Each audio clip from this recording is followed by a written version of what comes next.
Okay, welcome everyone. Thanks for making time here today. I'm excited to talk with you all. Let's jump in and start answering some questions. First question, how should one conduct themselves in an organization that is not product oriented? Is there anything to do to promote change when there's resistance?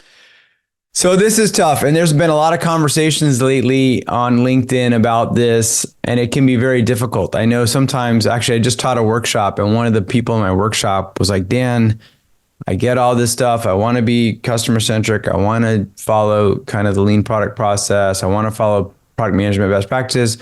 But at the end of the day, we're kind of a feature factory and the stakeholders just tell us what to build, right? It's very common. So if we tease apart different aspects of it, that's what I like to do. The one thing that's really important that I emphasize in most of my talks, let me pull up, is the problem space versus solution space. So super fast. Just because most of the times what's going on when people are telling you what to build, they're telling you solutions, right? And so the other analogy we were talking about is the analogy of of like being a waiter. You're just a waiter. You're taking orders from the customers at the table, which is the stakeholders or whoever, or clients. And then you just go to the kitchen, which is the developers, and you give them the orders, and your job is just kind of keep track of the orders, right? Kind of a Jira junkie, or, you're just running Agile kind of, that's your main job. Obviously the job of a product manager is way more than just that, right? So I wanted to share one perspective, hopefully that's helpful, which is problem space versus solution space, right? And I just want to cover this real quick. Some of you may already be familiar with this, which is basically, a problem is a customer problem, need or benefit that the product should address. We all are familiar with the template for how to write a good user story. As a blank, I want a blank so I can blank. That last part, so I can. That's the essence of problem space. Like, why would a customer care? Why would this be valuable to a customer, right? In contrast, solution space is a specific implementation or design to address the customer need.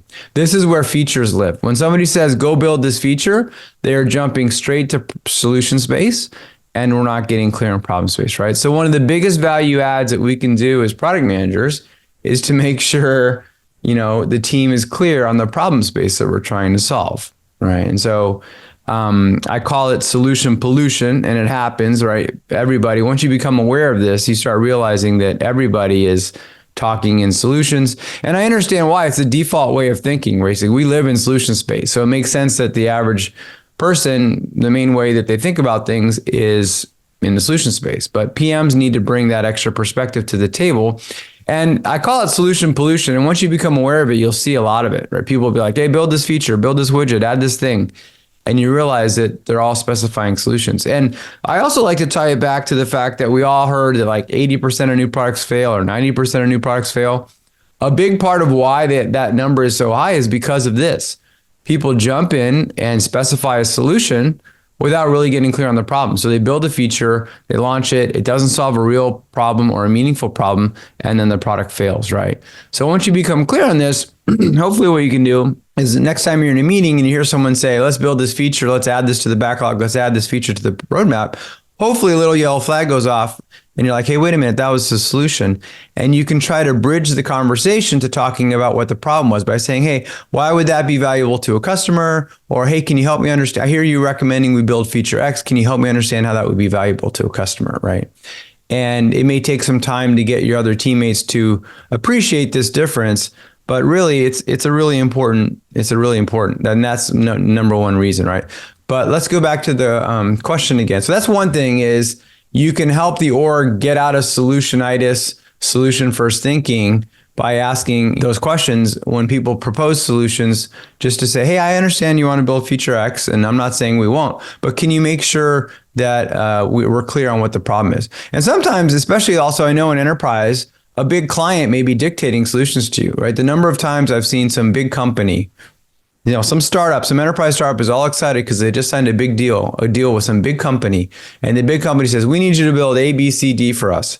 And the startup's all excited. They sign the big deal. They say, yes, sir. And they go off and they build exactly what the client asked for. And then the client doesn't end up using it, right? I've seen that happen so many times. And it's because the client themselves were starting in solution space and weren't clear about the problem.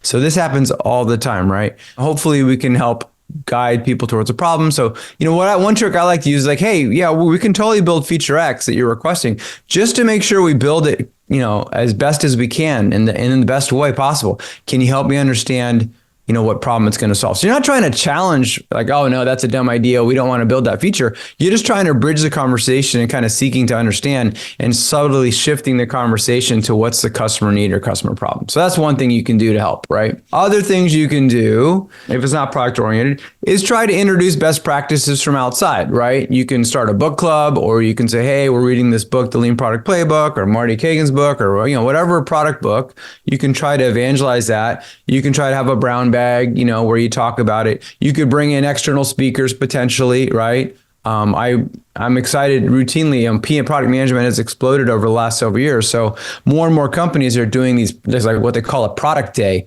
where they bring the whole product team together and they talk about the craft of how they practice product, right? I think that's part of it is, can you initiate a discussion about how do we actually do product management? How do we do product development? Usually we're so busy, just heads down in the trenches doing our work, that we don't have a lot of time to take a step out and talk about how do we do our work, not just with PM, but also with our dev partners and with our design partners, right? And then finally, hopefully you can influence stakeholders, because they're the ones that kind of have to get into this. And that's where failure can be a big motivator. A lot of times when I get pulled in as a consultant, it's because they already tried it and failed. So you can kind of say, well, you know what? We tried doing it the other way, where we just picked a roadmap and we executed, but we didn't do discovery research and it didn't go well. I mean, if you don't follow best practices of product management, your odds of success are really, really low. We all know this. That's why the statistics are brutal. And so maybe you can hold a mirror up and say, hey, look, we tried the last 2 products or the last 2 or 3 features. We tried it that way. We did not get the results that we want.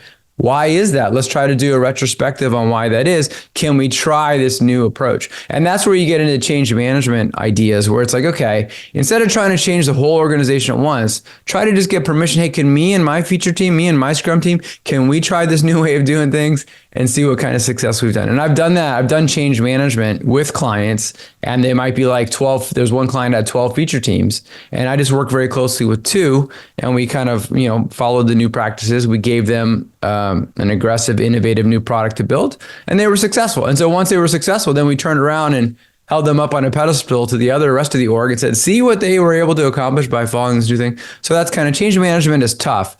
Speaking of change management, Marty Kigan just came out with his book, Transformed, just came out. I'm actually hosting him tomorrow at a meetup, but he talks a lot about that. How do you help transformation happen, right? So some of the ideas that I mentioned are there as well. I run this Lean Product Meetup that you can see. I'll chat this too. It's free to join. Every month I basically bring in a top speaker. This will be Marty's 8th time speaking there. This is an old photo from when Inspired was there. You can join via Zoom, and we're going to be giving away a lot of free ebook copies to people. We have some sponsors, so you can check out his new talk where he's going to get into what he calls a product operating model that also addresses this question. So if this is a big question for you, highly recommend checking out his book and or coming to this session. This is a question I often get. You wrote the Lean Product Playbook almost 10 years ago. Have you changed your mind on anything written in that book? Yes. So the book came out in 2015, so it's coming up on 9 years. I get this question a lot. I don't think I've changed my mind on anything. Right here. I'm curious if you've read it. Maybe you can just put something in the chat. And I don't ask people if they've read the whole book because it's a long book. So I start asking people, have you read like a fourth of it, so that people can actually say yes. But if you've read it, please let me know. It's basically, kind of the distilled wisdom of my whole career up until that point. So it's kind of like evergreen product principles and processes, right? The other question I often get is, if I were to rewrite it or do a second edition, what would I add or change? I wouldn't honestly change much. I would add some things. One thing that I would add is the value proposition section. I didn't create any specific examples. I had a generic example. I had a couple, but not. I have some really good examples that I've developed since then, case studies that are in my workshops, private workshops that I do. Like I just finished a public workshop, right? So that's one thing that I would do. The other thing is, a lot of people are like, hey, Dan, a lot of the examples are B2C. I work in B2B. It'd be great to have some B2B examples. I'd love to have some B2B examples, right? I hear you. And I've worked with a lot of B2B companies, so I feel your pain. I just want to let you know that I've actually gave recently a talk just on enterprise product management. So I recently, I heard so many times from PMs that, hey, can we do a product? Can you talk about enterprise? So I just talked about enterprise in this talk. So for you enterprise people out there, if you want to get some, other stuff, you can get that. Okay. So that's enterprise. I would add that. The other thing is I basically, I mentioned, just to tie it all together here, that about 80 or 90% of new products fail. One of the top reasons why is people start with solutions, not problems, right? The other reason why is the problem that they're solving is not one that's going to create a lot of value for customers. So those of you familiar with my work know about the importance versus satisfaction framework. I will show you this real quick so we're clear, right? And this is my, right, importance versus satisfaction real quick. In the problem space, for each of the needs or problems that you come up with, there's a question of how important is it to your target market. By the way, let me go back to the main framework here so we're clear on it, right? This is the lean product process. The target market, everything starts with the target customer, right? And then we're talking about the next layer up is for that customer, what are their underserved needs? And so I use this importance versus satisfaction framework to get clear on that, right? And this is how important is the user need, and this is how satisfied is the customer with however they're getting that need met today, right? And the bottom line is you want to avoid low importance needs. Nobody does that on purpose. Nobody says, let's go solve a low importance need. But because they didn't do proper discovery or they started with a solution, they didn't realize that the need behind what they were doing, there wasn't really a need because it was just a solution, or it was low importance. And then up here in the upper right quadrant, we have competitive market. It's high importance, which is better than low importance, but it's also high satisfaction. So people are happy with what they've got, right? This is where you need to be 10x better. And then the best quadrant is this one here, right? You want to try to identify these opportunities where it's high importance and low satisfaction. This is kind of, and I got into how you can calculate an opportunity score by taking these numbers, but that's as far as I got. I always wanted to create a visualization to make it more intuitive. I like my frameworks to be visually intuitive. A few years after I put the book out, I finally figured out the math equation and how to visualize it to do this heat map, right? So this is kind of a heat map that just reinforces what we had said, where you can see like the bottom two quadrants are dark blue, low opportunity, not going to create much value. The upper right isn't either because it's high satisfaction, really that upper left quadrant. So this is kind of a way to visualize and quantify it more. This wasn't in the book because, I wasn't able to come up with the visualization in time, but I came up with it. So those are the main things that I would add to the book probably. The other thing I would say is, obviously Gen AI is a big deal, a new thing that's come out since the book came out. I'm actually working on a new talk on Gen AI. I've been playing around with tools on how, the first thing I'm doing is looking into how can it improve discovery, right? I have a slide about what I call the 4Ds, basically. I think it's relevant to what we were talking about, problem space versus solution space, but also to what this Gen AI talk that I'm talking about. So this is another way I like to think about, it's kind of before I developed the pyramid of, different steps of the product process. I call it the 4Ds: discover, define, design, develop, right? And back to the solution problem spaces, develop and design and develop are in the solution space, right? You're basically designing pixels, you're developing code. And so, if your team is mainly spending their time in development or develop and design, then I would ask the question, how much time are you spending in discovery and define? And by the way, who's doing that, right? Because the developers are the one that are doing the development. The designers are the one doing the design. If all you're doing is being a waiter, like a Scrum waiter, and critiquing the design and QAing the code, then you're not contributing here, which is frankly the biggest place that a PM can contribute, right? I like to simplify everybody's job description down to one word. What do developers do? They develop. What do designers do? They design. What do product managers do?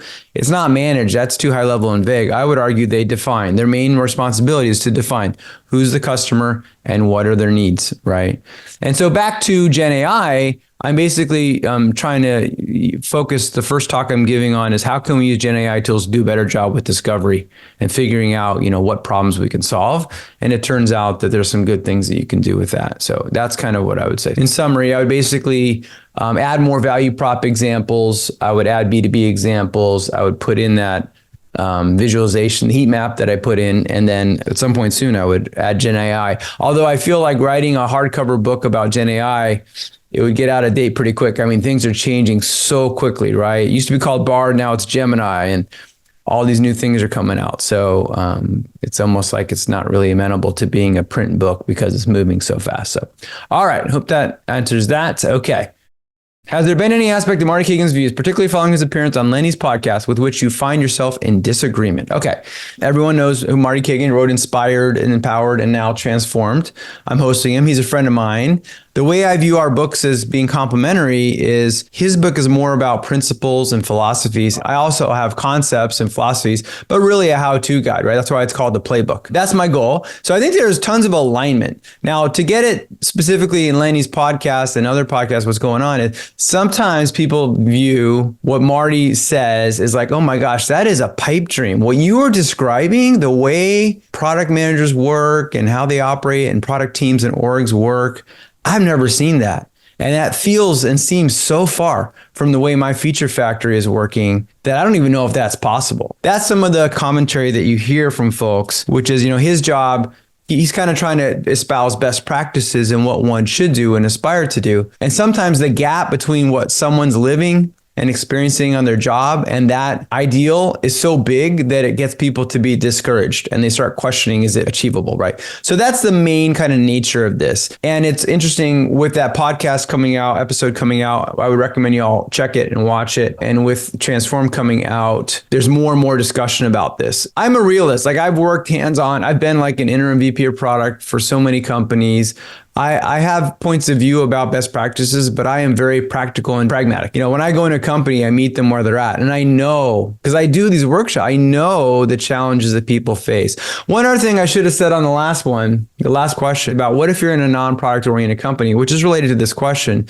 At some point, you may just need to go to a different company. I'm not saying you shouldn't fight the good fight. And I've been there in the trenches before I was a consultant as a product manager, trying to fight the good fight, trying to get the dev team to do things the right way, trying to get stakeholders to understand, right? It can be a lot to rest on your shoulders. I think that's the other specific criticism or critique that comes up is Marty advocates and recommends that if your organization is like that, that you try to change it and convert it, right? Now, if you're a CPO, your ability to influence and change the org might be higher or stronger than if you're just a PM or an APM or a senior PM, right? If you're a PM in a bigger company, I think it's impractical, really, realistically, that you're going to be able to like steer, just kind of like steering the Titanic. You're going to be able to change the course of that whole thing, right?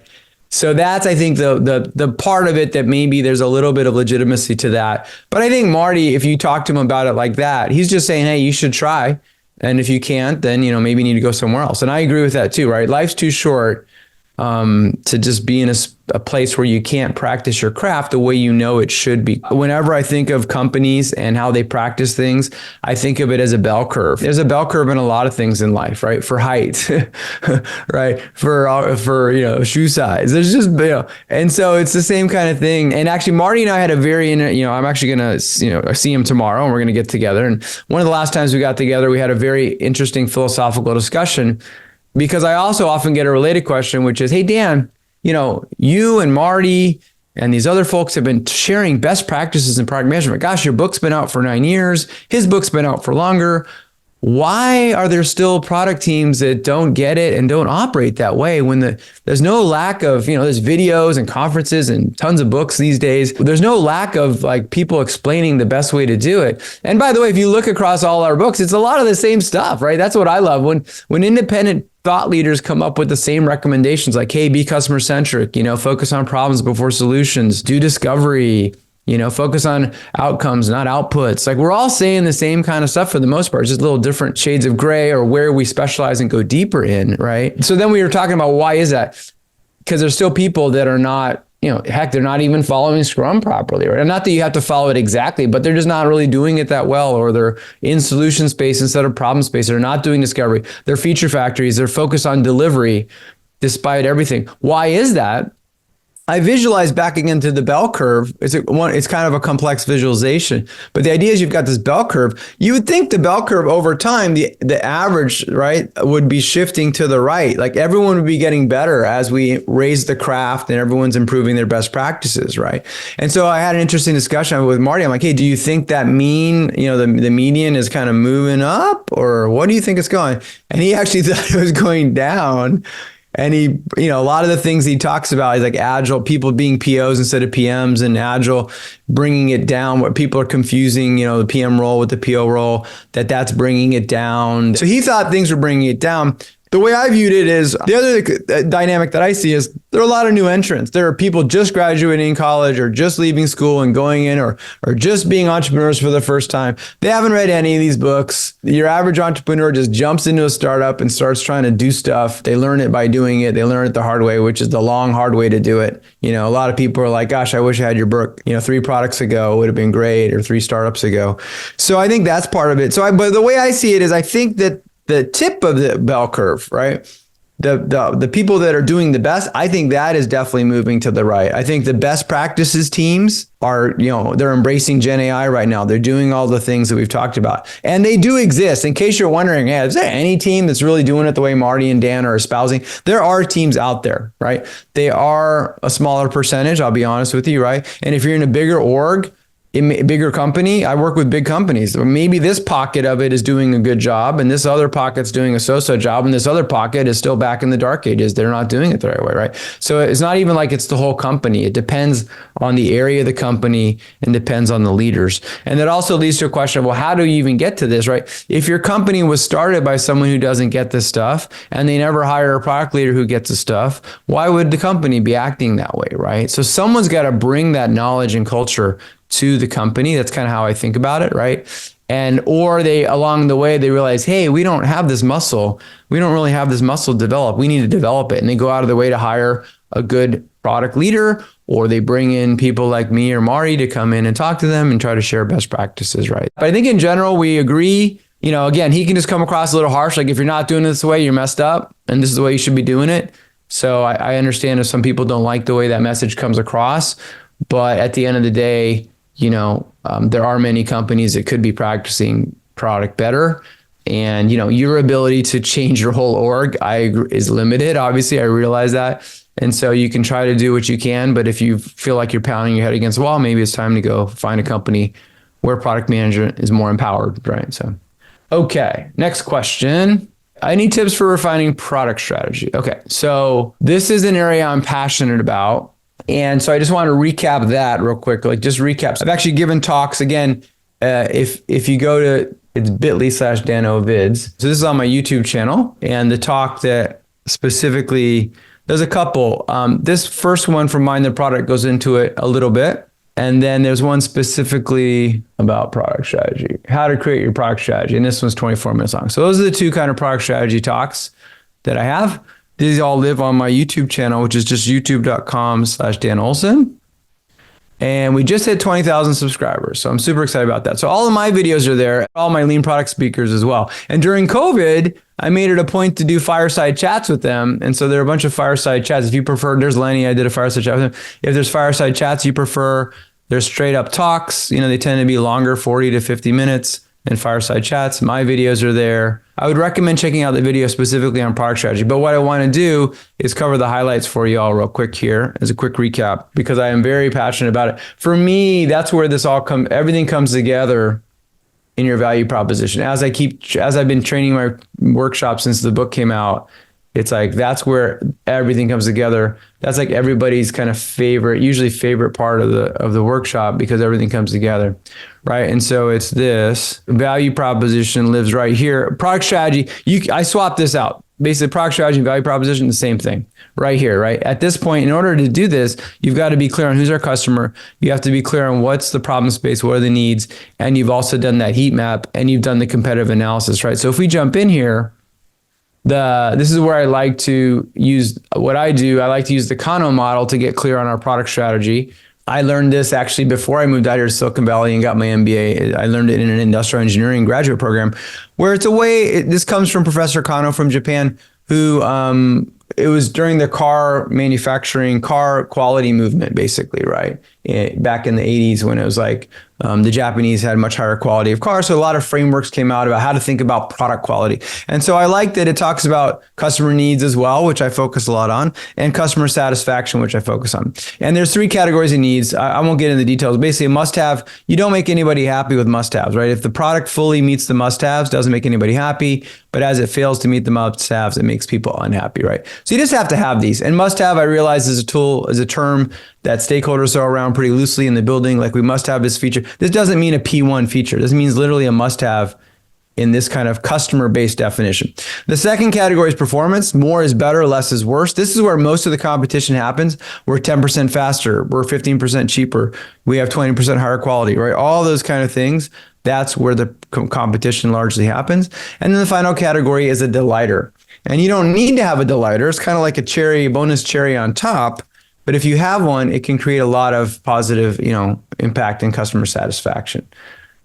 Basically, once you've got those categories, you basically want to create what I call your product strategy grid.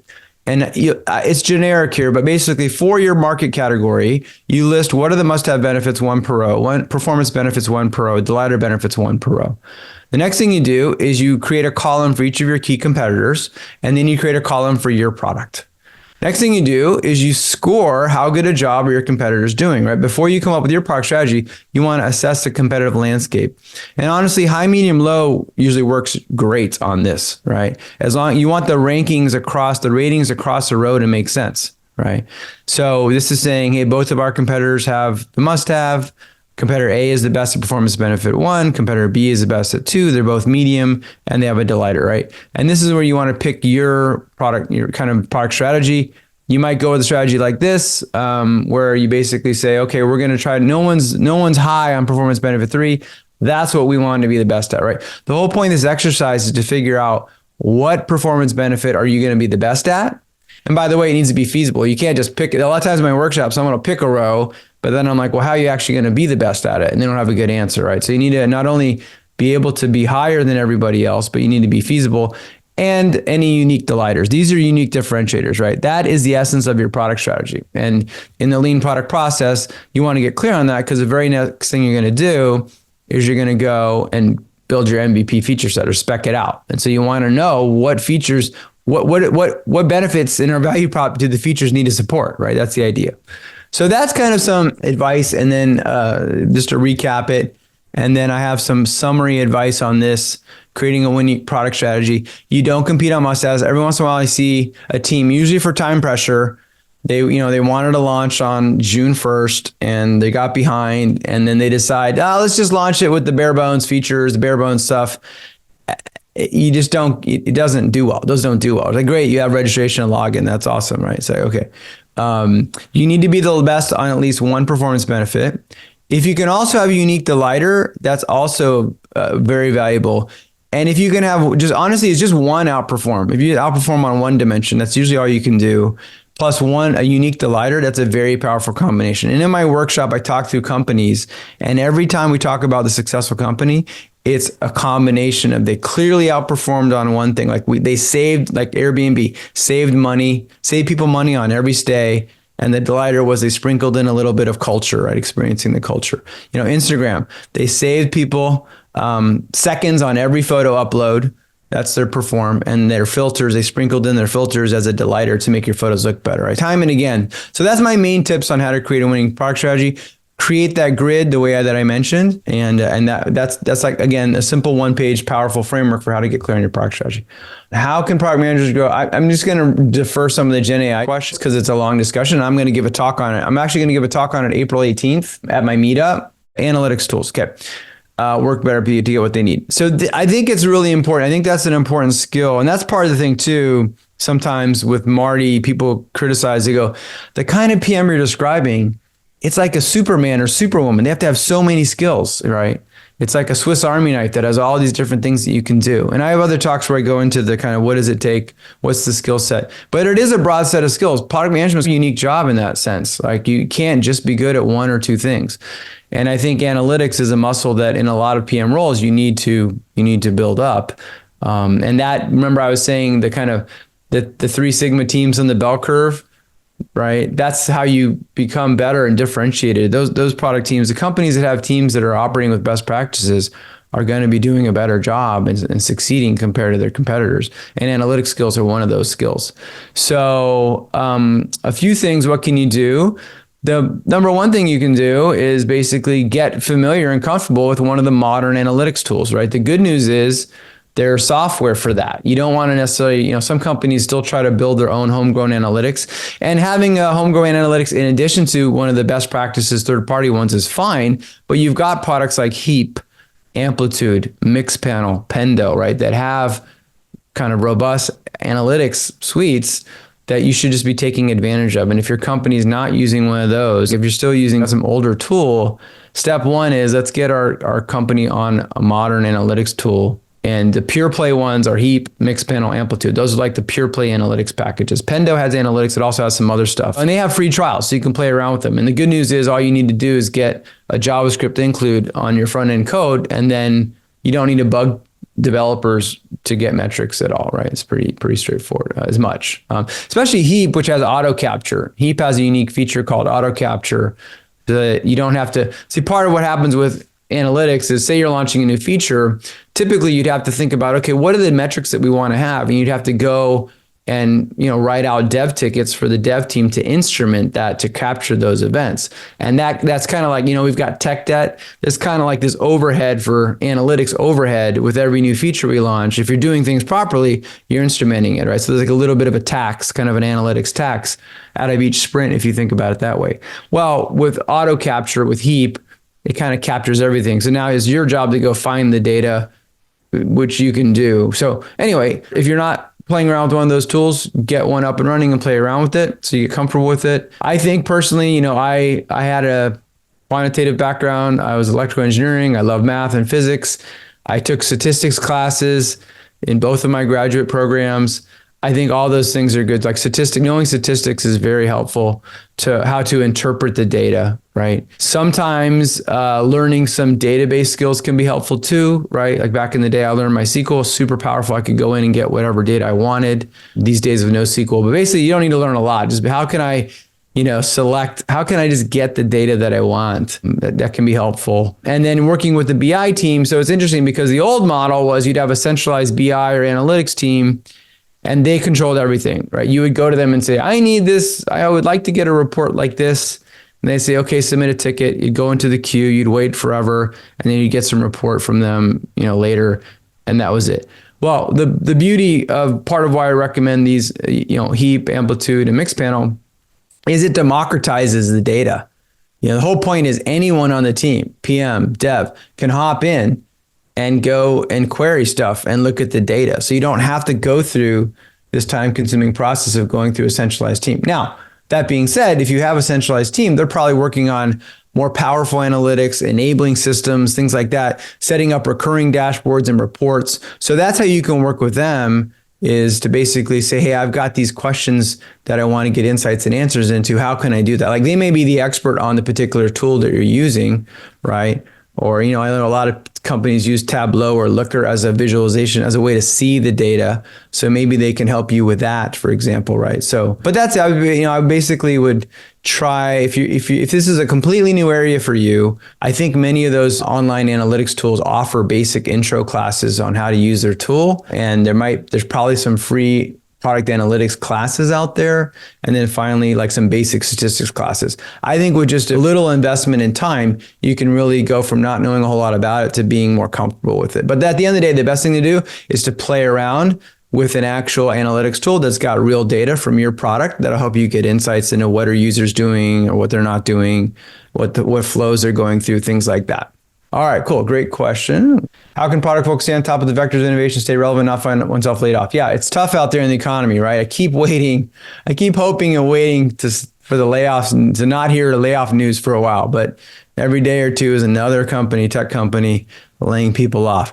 I think, this gets back to that bell curve. I think, one of the things that makes successful product managers successful is an innate sense of curiosity and a desire for learning. And I think obviously those of you that took time out of your day today here, you're demonstrating behavioral segmentation, that you fall into that segment because you want to learn and up level, right? So I think that is really the main thing. Make sure that, if you're so valuable to the company, they're not going to let you go, right? If you're the one who knows the most about the customers in the market and the competition, they can't afford to let you go, right? If you're the one who, has a lot of that corporate knowledge of, what we've done, what we've tried, right? So I think, just building out, again, if you think of a Swiss Army knife of your skills, building out and making sure that you tick off the box for the main critical skills. Like, and what are those? Like let's say customer research and discovery. Are you comfortable going out there and talking to customers and getting the raw insights and data that we need to figure out what problems are going to be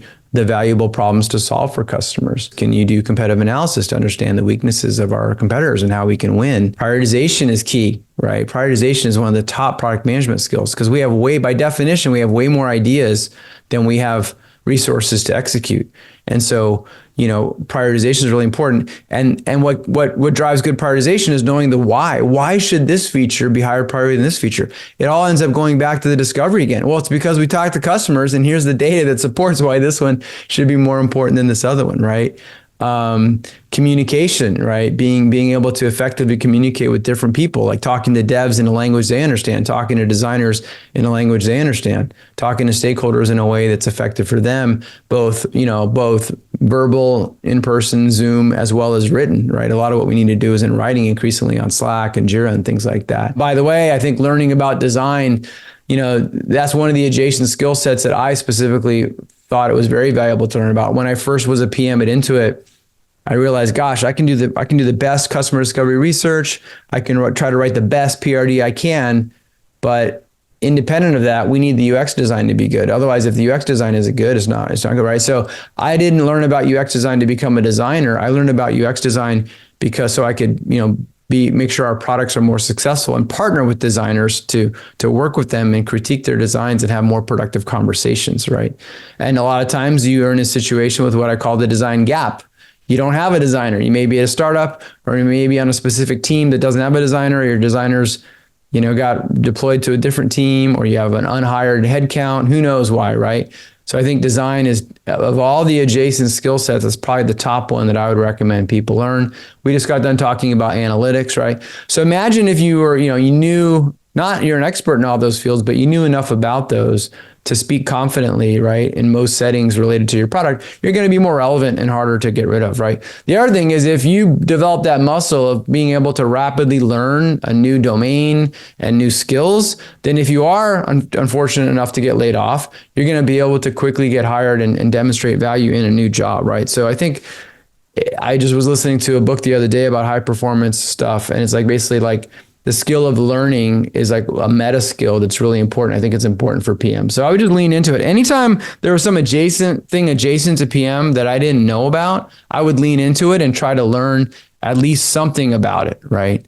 Next question, Brian Chesky. Yeah, this was a few months ago, but basically another one of these existential questions. CEO Brian Chesky, Airbnb eliminated the role of product management. What are your thoughts on this, right? So, a lot of times things get clickbait titles or soundbite titles, right? He didn't really get rid of product management per se. They kind of shuffled responsibilities. And I think they basically said, let's call it product marketing. Now, back when I was coming up in product management, titles didn't make any sense. You could be a project manager. You could be a product manager. You could be a program manager. There are all these, and I used to put up the slide, it rose by any other name, and I put up all the alternate titles that we would have, right? Microsoft called them program managers for the longest time. Yahoo called them producers for the longest time, right? So the real question here, what ends up happening, I think a couple things. Oftentimes the title confusion or title problems or role problems, one of the reasons that come up is because the product owner versus product manager stuff. And that's what Marty talks about. I totally agree. Scrum is important. I think the percentage of companies that actually follow Scrum the way it's called out is less than 5%. Product owner is just a subset of product management responsibilities. It's not an end all be all job per se, in my opinion. So I agree with Marty there, right? Now, what happens sometimes is people go, gosh, I am so busy just keeping the dev team running and running all this Scrum stuff. I'd love to do the discovery, Dan. I don't have time because I'm sucked into the feature factory. I'm sucked into the Scrum factory. I get that. Don't get me wrong. And so some organizations, in light of that challenge, go, I know, let's create two roles. Let's have the PO, or call it a technical PM. They'll be the ones running Scrum, and we'll have a separate PO, and they can go off and do the market. Sounds great in theory, but the problem is you get a schism. And what happens is the PM people go and do a bunch of research. They come back to the delivery team and go, hey, here we go. We have this idea. They throw it over the silo, and it just falls on deaf ears because they were not involved. They don't believe it. They've got tons of work to do. They're being measured on output and velocity and stuff like that, right? So anyway, that's kind of what happens sometimes. I get the sense that at Airbnb, the interesting thing, a side note is, because I use Airbnb in my case study, And I've actually, there's a great book, by the way, called The Upstarts that I recommend that follows the history of Uber, Lyft, and Airbnb. And you get a lot of great insight. So Airbnb was founded, Brian Chesky and his co-founders were designers, right? They were design background. And sometimes, especially back in the 2007, 2008, when startups were hot and design was becoming popular, there was actually a lot of popular debate and discussion like, why do we even need PMs? If we have devs and designers, aren't we good to go? That's not all we need. Like, why do we need PMs? And it comes from a fundamental a lack of understanding of what the PM job does. In a sense, it's kind of the glue between designers and developers and the market. And so I actually gave a talk on this with a designer friend of mine. We kind of had a friendly debate about this. And I'm like, hey, designer, do you want to deal with KPIs and business metrics? Do you want to you want to be accountable to stakeholders? Yeah, you want to go to those meetings? Right? No, I don't think so, right? So there's certainly all the business aspects of it. How are we monetizing this and all this jazz that the designers usually have no interest in doing, right? The other stuff is, there's other stuff too, obviously, like defining customer problems. I love it when designers and developers want to also be involved in discovery. Great. It's awesome. The more, the merrier, right? But anyway, I'm guessing that some of the role ambiguity probably has to do with that. They're a very design-centric organization as a result of the founders being designers, right? So I don't know. Part of it is what kind of PM org did you build? What did you ask them to do? Things like that, right? And so it could be that they were becoming more like just kind of running the Scrum process and no one was really focused. That happens a lot. I view it, my main diagnosis, I wasn't there, but reading it is more like, hey, we're concerned that product managers don't have enough market insight and aren't focused with the market. So we're going to call it product marketing. So to solve the PO dilemma thing, they just said, we're going to call this product marketing and we expect you to be involved with that. The other thing is sometimes this may seem crazy, but it may seem like, okay, I'm so busy doing my PO stuff. I barely have time to do the other PM stuff. My company also wants me to do product marketing stuff. There are plenty of companies that want you to go full spectrum like that, right?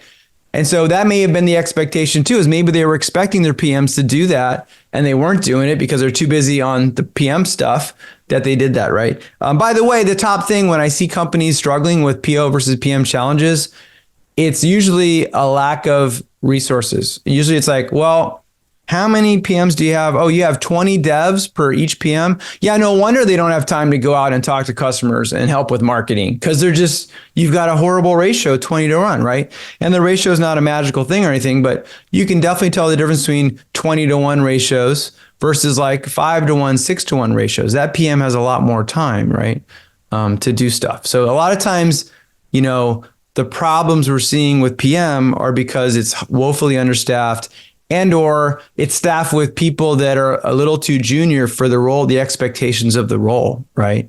Sometimes there are dynamics like, if the people hiring aren't product people, they can't tell the difference between good product people and so-so product people. They hire some so-so product people or they hire junior people to be cheap because they want their budget, whatever. And you kind of, you get what you pay for. If you have 20 to 1 ratio or 15 to 1 ratio with inexperienced junior PMs, of course, you're going to see the kind of problems that we're talking about, right? So anyway, I think that's a common thing. Okay, so we got that. Great. I'll just do this last one. Can you share the process of writing your book? Yeah, it's interesting. Writing a book is a lot of work. It's kind of a lot of ways the way the publishing industry works. It's a waterfall process, which is kind of against all the philosophical things I want to do. What I did, the actual writing part, I did some stuff. I brainstormed some titles. I got some feedback from people. I try to follow my own process. Right? I got some feedback from people on titles, explored some covers, got some feedback on covers. And then I wrote an outline. Basically, the way that it usually works is you write an outline of your book and then you have a deadline. And then you kind of work this like Gantt chart, and basically, okay, what I would do is I would write a chapter. I'd have a schedule. I'd write a chapter draft. I'd send it out to my review people. I picked, several people that whose opinions I valued, and I would send them chapter 1, and then I'd start writing chapter 2, and then I'd get their feedback from chapter 1. I'd ship off chapter 2. I'd react to their feedback on chapter 1. So it was kind of like that, basically chapter by chapter, doing that for specific chapters. Like if it was UX design, I send it specifically to my UX design professional, awesome rockstar friends to get their feedback, and the feedback was incredibly helpful. even, stuff you wouldn't catch. You can't get enough feedback. As we know in the product world, you can't get enough feedback as well, right? So that was it. And then they send you the proofs, and then it gets out there pretty much. Yeah. And then the other part of it too is my book has over 50 tables and figures.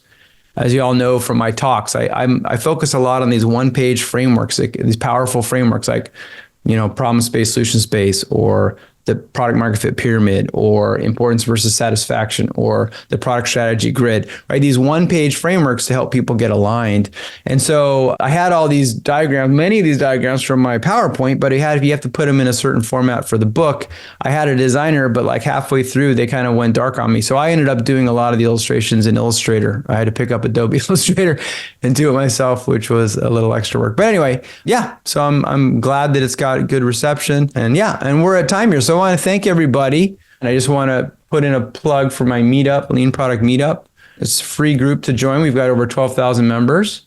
You can join it and you can get notified, and you can say, well, I want to do that, but I don't want to that event. If you're in the Bay Area, you can join us down in Mountain View in person. The best place to kind of follow my stuff is my website, dan-olsen.com. And that's where I usually post. Here I post about this, or, the session that we did. All my upcoming talks are on the speaking channel, as well as videos of talks. Although again, you've got that Bitly playlist, so you can see what's coming up. By the way, I'm going to Europe in May. If anyone here is in Europe, and I'm going to Barcelona for sure, and I'm trying to create some other stops probably in London. So if your company has something that I could speak at or do something, let me know. That'd be great. Yeah, thanks again. I want to thank everybody for your time today. I appreciate it. I hope it was helpful. Hope it was useful. I hope it helps you, have better odds of success with your product teams and your products. And just want to wish you the best of luck with everything. So thanks again, first day in, and thanks for your time. I appreciate it. Take care.